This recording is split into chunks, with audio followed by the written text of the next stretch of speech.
Hello friends, welcome to knowledge world.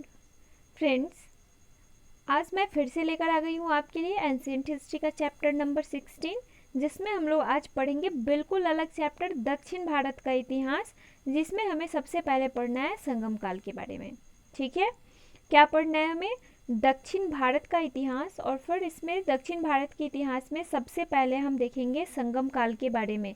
देखिए friends, मैंने दक्षिण भारत के इतिहास को दो भागों में बांट दिया है। पहला तो वो जब संगम काल जो आया था उसमें, और जब दूसरा वाला हम लोग देखेंगे उसमें हम लोग पल्लव वंश, चालुक्य वंश, ठीक है, ये सब जो वंश आए थे उसके बारे में हम लोग देखेंगे।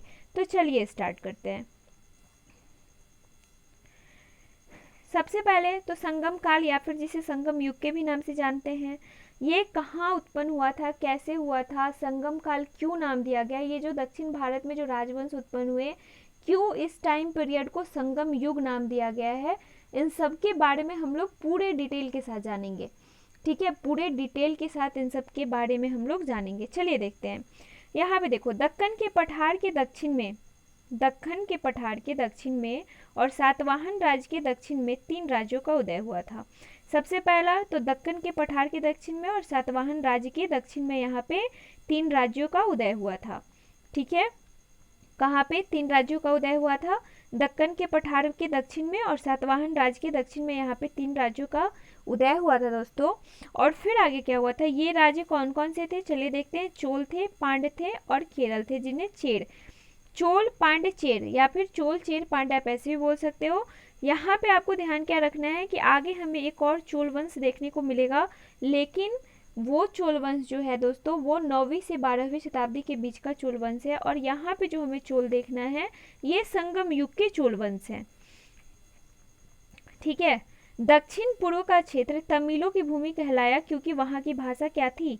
तमिल थी। दक्षिण पूर्व का क्षेत्र बोला जा रहा है फ्रेंड्स, यानी कि आप यहाँ पे तमिलनाडु, आंध्र प्रदेश, ये सारा जो क्षेत्र था वहाँ पे तमिलों की भूमि कहलाया वो क्षेत्र, क्योंकि यहाँ की भाषा जो थी वो क्या थी? तमिल थी। दक्षिण भारत के 3 राज्यों चोल, चेर तथा पांड्य के बारे में जहाँ से हमें जानकारी मिलती है उसे संगम साहित्य कहते हैं। बिल्कुल सिंपल है, बिल्कुल सिंपल है। क्या है?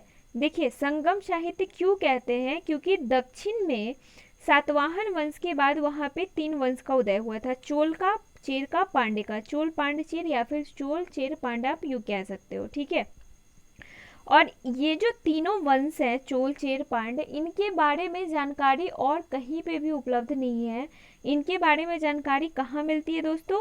तो इनके बारे में जो जानकारी मिलती है वो कुछ संगम साहित्य की रचना की हुई है, वहाँ से इन तीनों राज्यों के बारे में जानकारी मिलती है। अब संगम साहित्य की रचना कैसे हुई, क्यों हुई, उसके बारे में हम लोग जानेंगे। संगम काल का परिचय। सबसे पहले तो हम लोग संगम काल का परिचय देखते हैं, जहाँ से आपके सारे डाउट जो हैं, मुझे पता है कि आपके माइंड में भी बहुत सारे डाउट चल रहे होंगे, तो यहाँ से आपके सारे डाउट यहाँ से क्लियर हो जाने वाले हैं। संगम संस्कृत भाषा का एक शब्द है जिसका अर्थ है सभा होता है। अब तो मुझे लगता है थोड़ा सा आपका जो डाउट है वो क्लियर होगा। संगम जो है दोस्तों वो कुछ भी नहीं है, वो बस एक संस्कृत भाषा का एक वर्ड है। और इस संगम का अर्थ क्या होता है? संगम जो है इसका अर्थ कुछ नहीं है, सभा होता है। ठीक है, संगम काल का समय 100 ईस्वी से 300 ईस्वी के मध्य माना जाता है। यहाँ पे ये संगम काल पहले आया था दोस्तों, लेकिन ये चूंकि साउथ इंडिया का इतिहास है, दक्षिण भारत का इतिहास है ये, इसलिए मैंने इसको उस टाइम पे नहीं पढ़ाया क्योंकि आपको यहाँ पे कंफ्यूजन हो सकते थे।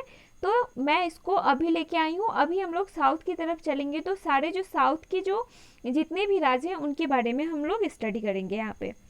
ठीक है, संगम काल का जो समय है वो 100 से लेकर 300 ईस्वी के बीच का माना जाता है। संगम तमिल कवियों की सभा थी जिसमें तमिल साहित्य की रचना की गई और इसे ही संगम साहित्य के नाम से जाना जाता है। संगम क्या था? संगम का मतलब तो आपको सबसे पहले पता चल गया कि संगम का अर्थ होता है सभा। समय टाइम पीरियड 100 ईस्वी से लेकर 300 ईस्वी के बीच का। और संगम जो थी वो तमिल कवियों की यहाँ पे सभा थी। संगम का अर्थ ही सभा होता है, तो संगम जो थी वो क्या थी? तमिल जो कवि थे फ्रेंड्स उनकी सभा थी, और उसमें बहुत सारे तमिल साहित्य की यहाँ पे रचना की गई, और इसी तमिल साहित्य को संगम साहित्य के नाम से जाना जाता है। और इन्हीं संगम साहित्य से, यानी कि इन्हीं तमिल साहित्य से चोल, पांड्य तथा चेर जो राज्य थे उनके बारे में हमें जानकारी प्राप्त होती है। तो चलिए देखते हैं कि हमें यहाँ से क्या जानकारी प्राप्त होती है।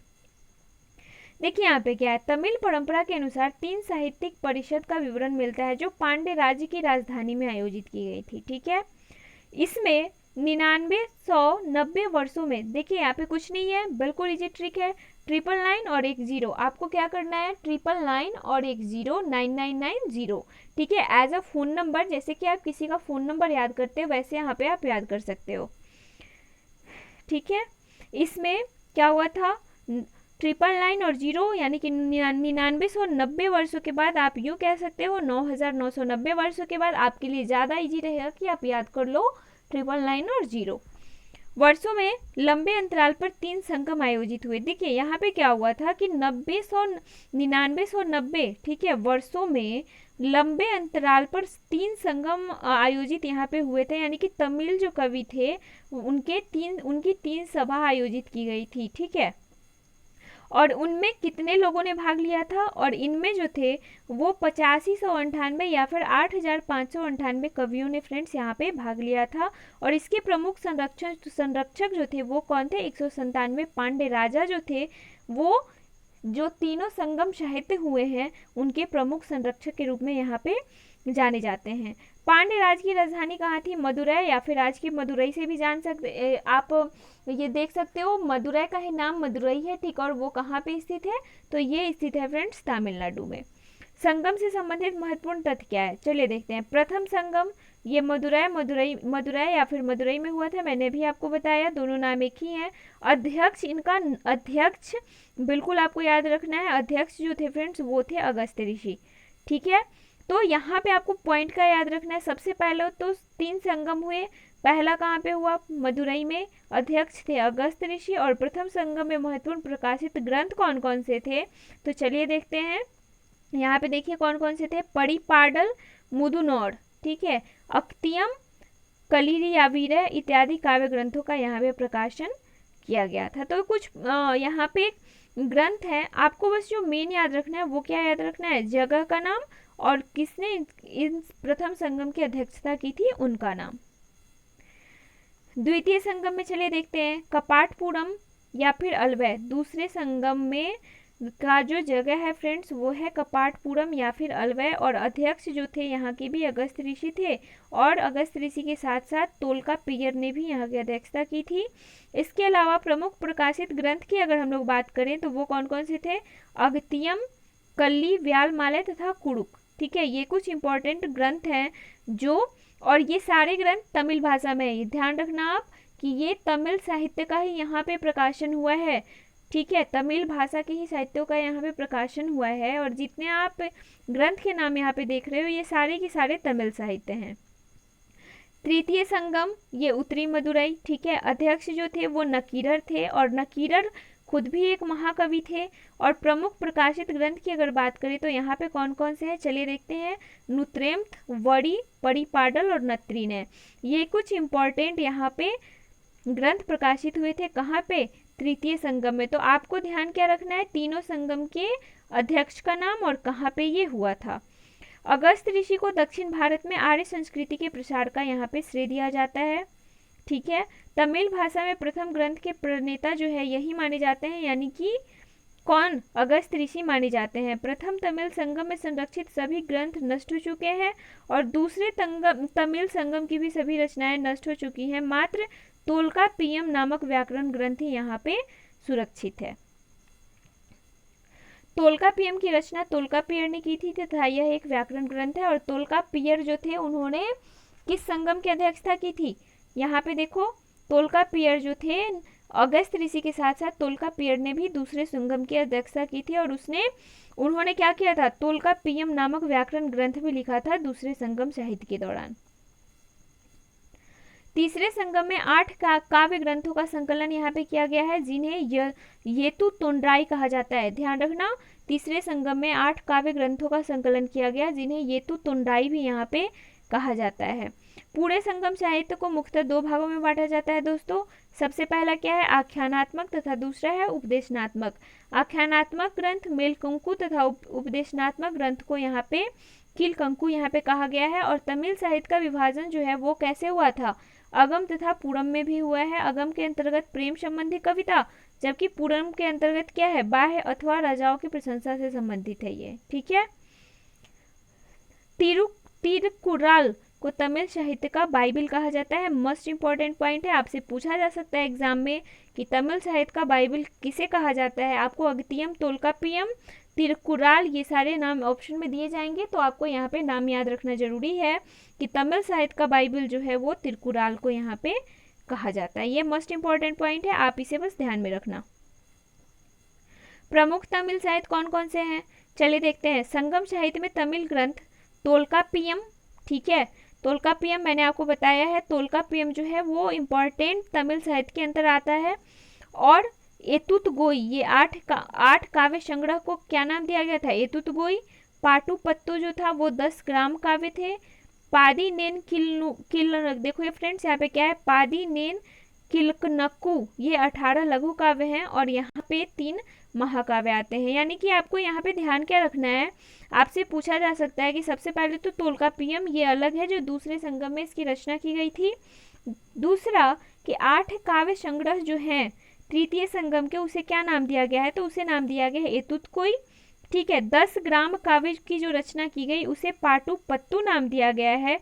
और 18 लघु काव्य जो हैं और 3 महाकाव्य, इनका नाम क्या है, सबसे पहले तो 18 लघु काव्य की जो रचना की गई है उनको नाम दिया गया है, क्या नाम दिया गया दोस्तों, चलिए देखते हैं यहाँ पे, पादी नेन किल कनुक्कू, ठीक है। नाम थोड़ा हार्ड है, साउथ इंडिया का ये नाम है फ्रेंड्स, और तमिल केरल इन साइड के जो नाम होते हैं वो थोड़े हार्ड होते हैं, ठीक है। तो आप 1-2 बार प्रैक्टिस करोगे आपको आ जाएगा ये नाम अलग अलग करके, जैसे कि आप पादी नेन एक जगह कर लो, यहाँ पे किल कनुक्कू एक जगह कर लो, तो ऐसे आपको इजी रहेगा। और लास्ट में 3 महाकाव्य आते हैं। चलिए 3 महाकाव्य कौन कौन से थे उनके बारे में हम लोग देखते हैं। सबसे पहला महाकाव्य जो था फ्रेंड्स शिल्पाधिकारम, ये जो महाकाव्य हैं ये तीनों महाकाव्य मस्ट इंपॉर्टेंट है आपके एग्जाम के लिए, यहाँ से एग्जाम में क्वेश्चन बार बार पूछे जाते हैं। चलिए तो शुरू करते हैं। पहला महाकाव्य शिल्पाधिकारम, ये देखिए यह तमिल ग्रंथ में सबसे महत्वपूर्ण महाकाव्य है और जिसका अर्थ है रत्न जड़ित नुपुर, यहाँ पे इसका अर्थ होता है। और इसके लेखक जो थे वो चोल शासक कारिकल के पुत्र या पौत्र इलंगो वदिगल हैं। चोल शासक, चोल चेर पांड्य 3 शासक हुए ना, तो इसके लेखक चोल शासक कारिकल के पुत्र या पौत्र इलंगो वदिगल हुए थे। और इस पुस्तक में पुहार के व्यापारी कोलन तथा कनगी की दुर्भाग्यपूर्ण गाथा है। यहाँ पे देखो क्या है दोस्तों कि ये जो शिल्पाधिकारम है, एक व्यक्ति रहते हैं कोलन, ठीक है, कोलन और कनगी, कोलन और कनगी जो हैं वो आपस में प्रेम कर रहे होते हैं, लेकिन दुर्भाग्यपूर्ण ये बिछड़ जाते हैं, ये मिल नहीं पाते हैं। तो यही गाथा जो है इनकी जो प्रेम गाथा है वो किस बुक में दी गई है, यहाँ पे लिखी गई है, तो ये शिल्पाधिकारम में यहाँ पे लिखी गई है। और चूंकि ये पुहार के थे तो आप ध्यान रखना कि कोलन कहाँ के व्यापारी थे, तो ये पुहार नामक के जगह के ये व्यापारी थे, ठीक है। और इसके नायक जो है कोलन वो चेर शासक सेनगुटवन है, यानी कि कोलन का जो रोल जिसने प्ले किया है वो कौन थे, चेर शासक सेनगुटवन ने कोलन का यहाँ पे रोल प्ले किया है। दूसरा जो ग्रंथ है मणिमेखलाई, जिसको मणिमेखलाई के भी नाम से कहीं कहीं आप देखोगे मिलेगा, ये इसकी रचना कवि सतनार ने की थी और इसमें माधवी तथा कोलन से उत्पन्न पुत्री मणिमेखलाई तथा राजकुमार उदय कुमारन के बीच प्रेम संबंध की चर्चा की गई है। देखो वहां पे क्या था, यहाँ पे क्या था, शिल्पाधिकारम में कोलन और कनगी की दुर्भाग्यपूर्ण गाथा, यानी कि कोलन और कनगी आपस में प्रेम कर रहे होते हैं लेकिन इनका विवाह नहीं हो पाता है। और बाद में जाके कोलन का विवाह जो है वो किससे हो जाता है, माधवी नाम की जो औरत रहती है वहाँ पे उनसे हो जाता है। और दोनों से एक पुत्री उत्पन्न हुई है फ्रेंड्स, ये माधवी और कोलन से, जिसका नाम है मणिमेखलाई। और मणिमेखलाई जो है वो मणिमेखलाई और राजकुमार एक राजकुमार होते हैं जिनका नाम है उदय कुमारन, इनके भी जो प्रेम संबंध है इसमें इसकी चर्चा मिलती है। तीसरा क्या है, जीवक चिंतामणि और सीवक सिंदामणि, जीवक चिंतामणि कह लो या फिर सीवक सिंदामणि, दोनों एक ही चीज हैं। इसके रचनाकार कौन थे, तिरुत्कदेवर, ठीक है। अब संगम काल के कुछ प्रमुख राजवंश है जैसे कि चोल, चेर, पांडे, उनके बारे में हम लोग देखते हैं। यहाँ पे अगर राजवंश की बात करें फ्रेंड्स तो यहाँ पे सबसे पहले आता है चेर राज, ठीक है। फिर आता है नेदु, जेराल, आदद, यहाँ पे चेर राज के कुछ शासक हैं। उसके बाद अगर देखोगे तो यहाँ पे आपको मिलेगा चोल राज्य के बारे में, और यहाँ पे फिर लास्ट में आपको मिलेगा पांडे राज के बारे में। तो मैं आपके लिए बस इतना ही रहने देती हूँ, क्योंकि ये चैप्टर थोड़ा टेढ़ा मेढ़ा है, यहाँ के नाम जो हैं वो थोड़े टेढ़े मेढ़े हैं। मैं इसको फिर से लेके आऊँगी आपके लिए सेकेंड पार्ट में, जिसमें हम लोग संगम काल के प्रमुख राजवंश चोल, चेर, पांडे जो हैं उनके बारे में पढ़ेंगे। इसमें क्या था, कैसे था, ये तीनों वंश के शासक कौन कौन से थे, ठीक है। फिर इनका राजकीय चिन्ह क्या था, क्या इनकी आपस में लड़ाई होती थी या नहीं, इन सब के बारे में हम लोग जानेंगे। तीनों जो राजवंश थे उनकी प्रमुख विशेषताओं के बारे में हम लोग नेक्स्ट वीडियो में जानेंगे।